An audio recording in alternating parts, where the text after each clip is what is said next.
بڑھاوے شام ہو گئی میرے اصغر نو کوئی موڑ لے آوے شام ہو گئی میرے اصغر نو کوئی موڑ لے آوے خیمے دے در تے آ کے اجڑی رباب رو رو ہائے وین پاوے شام ہو گئی میرے اصغر نو کوئی موڑ لے آوے شام ہو گئی میرے اصغر نو کوئی موڑ لے آوے ہر دے زوار مولا مینو خاک کربلا دا تینو واسطہ میں پاواں ہائے غازی شہنشاہ دا تیرے در تے جا کے اقدس جگرے رباب دا ہائے نوحہ سناوے شام ہو گئی میرے اصغر نو کوئی موڑ لے آوے شام ہو گئی میرے اصغر نو کوئی موڑ لے آوے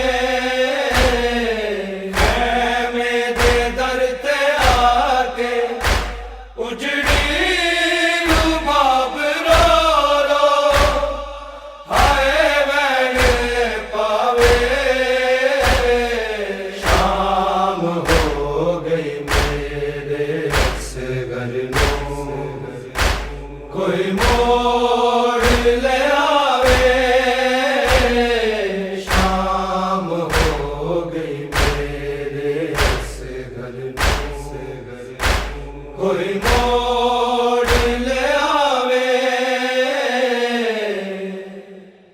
اللهم صل على محمد وآل محمد السلام عليك يا نبي الله السلام عليك يا رسول الله السلام عليك يا حبيب الله السلام عليك يا حجة الله السلام عليك يا باس الهدى السلام عليك يا خاتم النبيين السلام عليكم ورحمة الله وبركاته السلام عليك يا أبا عبد الله السلام عليك يا ابن رسول الله السلام عليك يا ابن أمير المؤمنين وابن سيد الوصيين السلام عليك يا ابن فاطمة الزهراء سيدة نساء العالمين السلام عليك أيها المظلوم وابن المظلوم السلام عليك أيها الشهيد وابن الشهيد السلام عليكم ورحمة الله وبركاته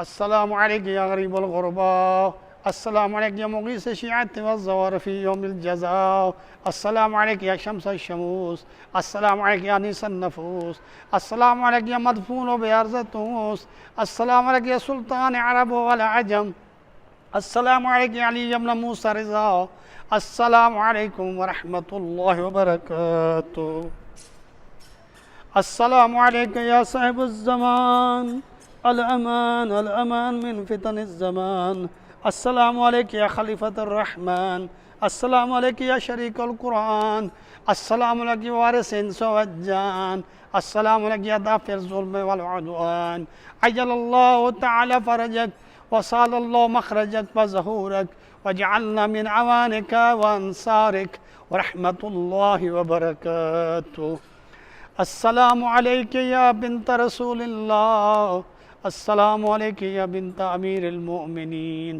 السلام علیکم یا بنت الحسن والحسین، السلام علیکم یا بنت فاطمة الزہراء سیدۃ نساء العالمین، السلام علیکم یا بنت ولی اللہ، السلام علیکم یا اخت ولی اللہ، السلام علیکم یا عمت ولی اللہ، السلام علیکم یا بنت موسیٰ بن جعفر ورحمۃ اللہ وبرکاتہ، یا فاطمہ معصومہ اشفعی لنا فی الجنہ فإن لک عند اللہ شأنا من الشان، اللہم صل علی محمد وآل محمد وعجل فرجہ، اللہم صل علی محمد وآل محمد، بار الی محمد وآل محمد کا واسطہ، اے پروردگار تو کریم ہے، تو رحیم ہے، بار الی تجھے اپنی عظمت کا واسطہ، اے پروردگار تمام مومنین اور مومنات، بالخصوص جو یو کے مومنین اور مومنات ہیں، امامیہ مشن کے